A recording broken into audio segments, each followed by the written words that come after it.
Hello, everyone, and welcome to the weekly review. I want to say this is episode 4.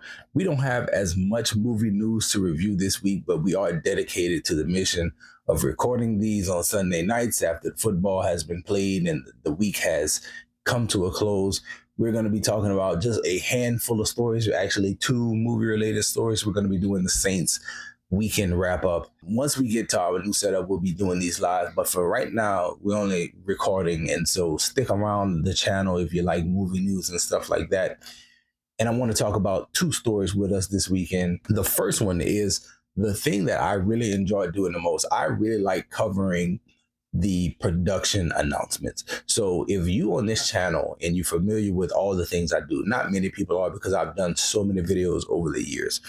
But if you're familiar with everything, I was doing the whole week, which was a weekly wrap-up show, basically the same as this one. I was doing it live at one point, and then at another point I was recording it, but I really like doing those weekly wrap-ups. And years ago at this point, it's probably 2, almost 3 years ago at this point, Ryan Coogler and Michael B. Jordan were announced to be working together again on a horror film that was going to be set in a different time period. They didn't know exactly what time period yet.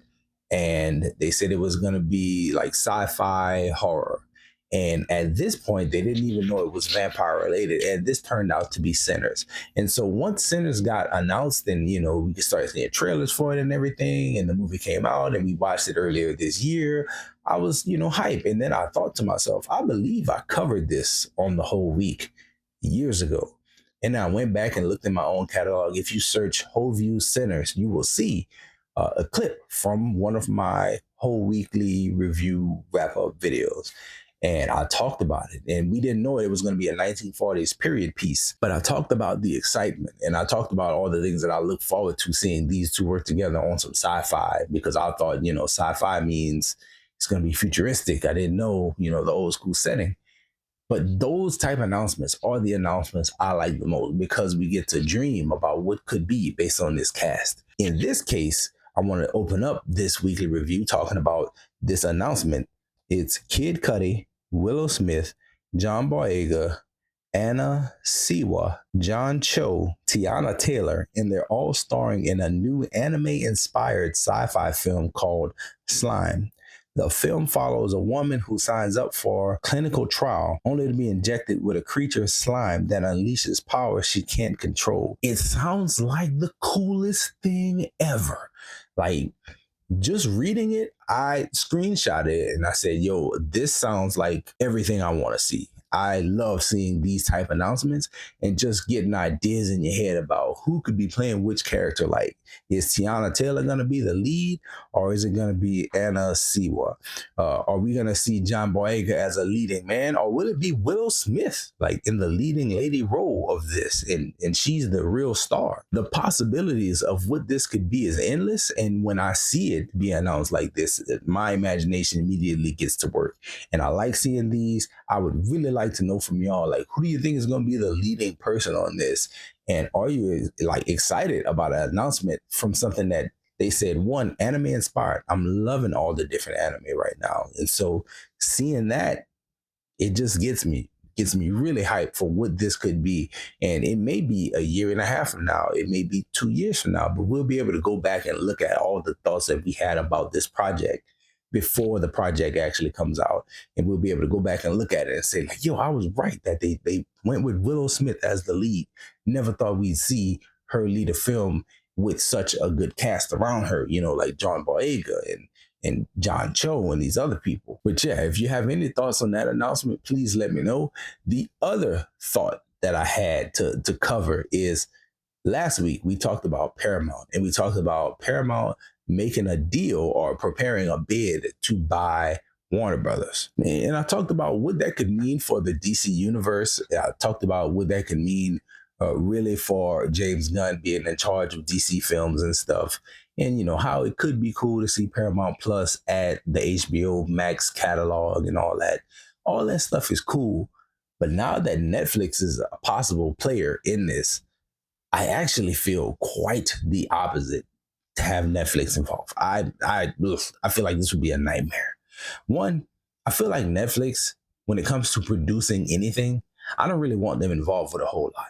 If you look at Netflix produced projects, it's very hit or miss, and it's very inconsistent at what they decide to put their best foot forward on. So like I look at films like The Gray Man.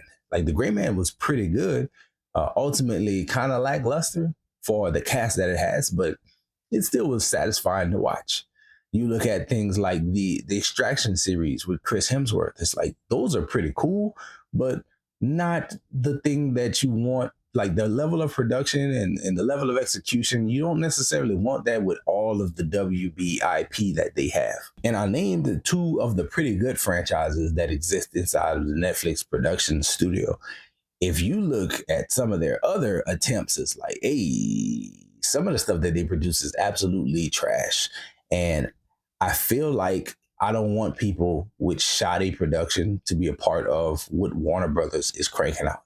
Now, for Netflix, it would mean that they have access to a huge catalog of stuff that they can dump on Netflix and also keep HBO Max running the way it's running, which I feel like either deal would want to leave HBO Max alone. HBO Max and HBO as a premium channel that people still pay for on cable services, I feel like it's a win for those people who own Warner Brothers.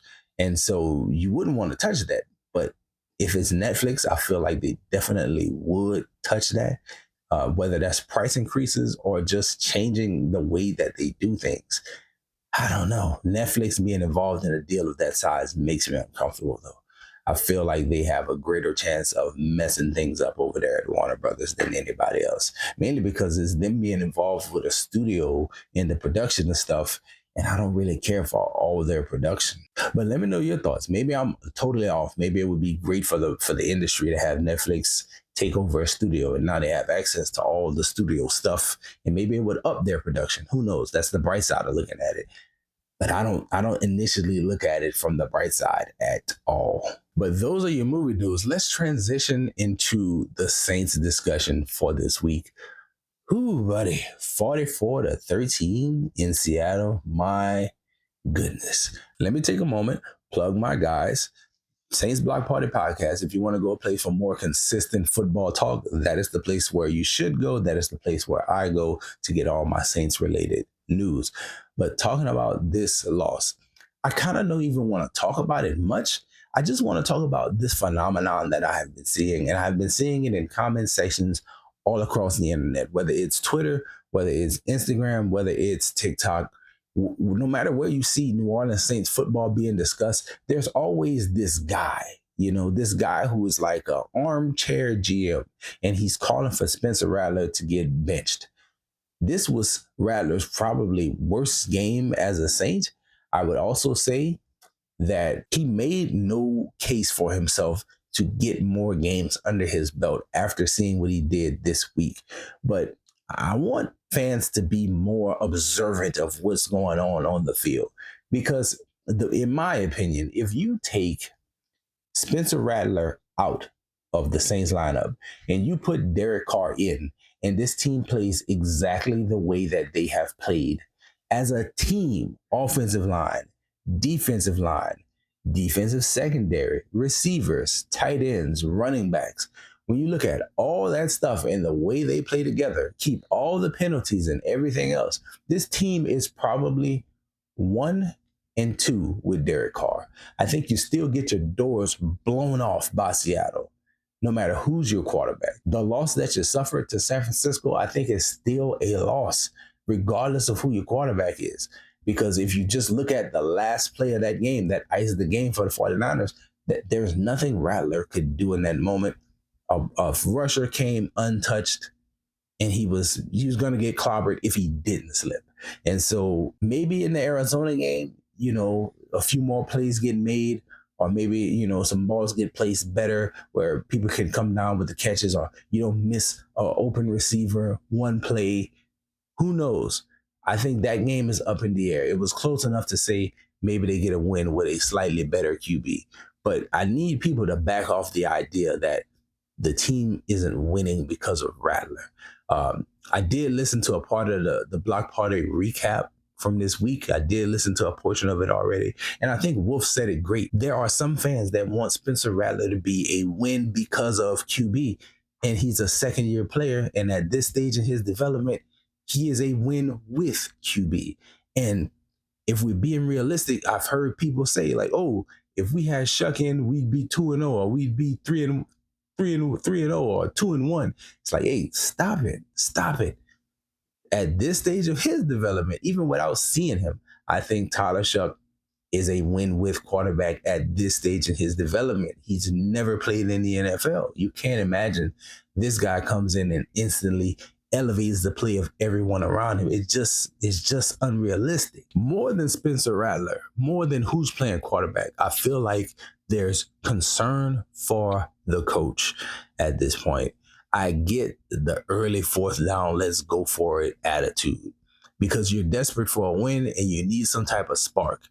But I feel like your play calling has to be better in these crucial moments. There has to be a layup. I don't see any layups in this offense. I don't know what the problem is when it comes to calling an offense, and I'm not even a coach. I've never taken the opportunity to coach at any level, and they've been opportunities presented to me as an educator, like, oh, you can help out with football. No, I don't really want to do that, and I don't feel like I know the sport well enough. But what I do know is that if you have a good scheme on offense or defense, it can cover some of your deficiencies.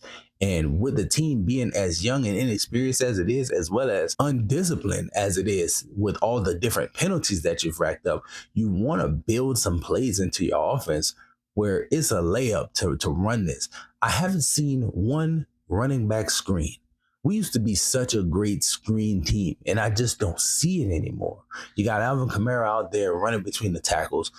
He hasn't caught but one pass in this Seattle game. And it's like, I don't understand why other coaches outside of Sean Payton know how to use Alvin Kamara. You get a runner who runs primarily through the tackles, and you get Kamara for the outside zone stuff. You get Kamara to take a route out of the backfield matched up against a linebacker, and you win that matchup. I don't think that's rocket science. I don't see why it hasn't been consistently done since Sean Payton was in New Orleans. Man, I thought that Kellen Moore would come here and have some type of philosophy on offense or some type of scheme that would give us some layups and some easy dinks and dunks down the field. And it doesn't look like that's a thing. I do feel like what's our defensive coordinator name? Brandon Staley. I do think that he has a philosophy on defense that is cool. I think the problem is that we don't necessarily have the players who 100% fit that scheme, as well as I think we're lacking athletes all over and lacking talent at every level. Defensive line, offensive line, linebackers, secondary. I just don't think that we have the athletes to carry a scheme so complicated on defense, and I don't think a scheme really exists on offense, and that leaves us in a very bad place. I wish I had more positive to say, but after a 44-13 loss, and truly should have been worse, man, it's hard to find the positive. I just know that I would love to see a scheme, and I would love to see Rattler get at least to the Giants game and show us what you can do against the Giants. But after that, honestly, I don't think he gets past the Buffalo Bills. Next week might be his last game as a starter for the Saints, unless Shuck comes out there and looks even worse than Rattler, and in which case they would go back to him. But I think Kellen Moore has it in his head that I don't want to put Shuck out there unless I absolutely have to. And I don't want to go back to Rattler if I put Shuck out there, which is, I think it's a smart decision. Like, let the rookie go through it. Let him learn. Let him take his lumps. And so give Rattler, again, hopefully 5 games, see what he does. Go up against the Giants, and I'm thinking, that'll be an easier game for him to possibly win. But Giants' defensive line ain't no joke either, and so who knows what we'll actually ever see anything good come from Spencer Rattler. But I think that he's not a horrible quarterback. I just feel like the team as a whole played so trash on every level: offense, defense, special teams, coaching calls. You can't overcome that. I don't think any quarterback You could have gave us prime breeze in this game, and I don't think we come out as winners. Not the way that defense played, not giving up 21 points in like 7 minutes. I just don't see it. And so those are my thoughts on the Saints and the state of the Saints at the moment. Let me know any thoughts that you may have in the comment section. And that's all I got for this one, y'all. Enjoy yourself, guard your heart, and go watch something good.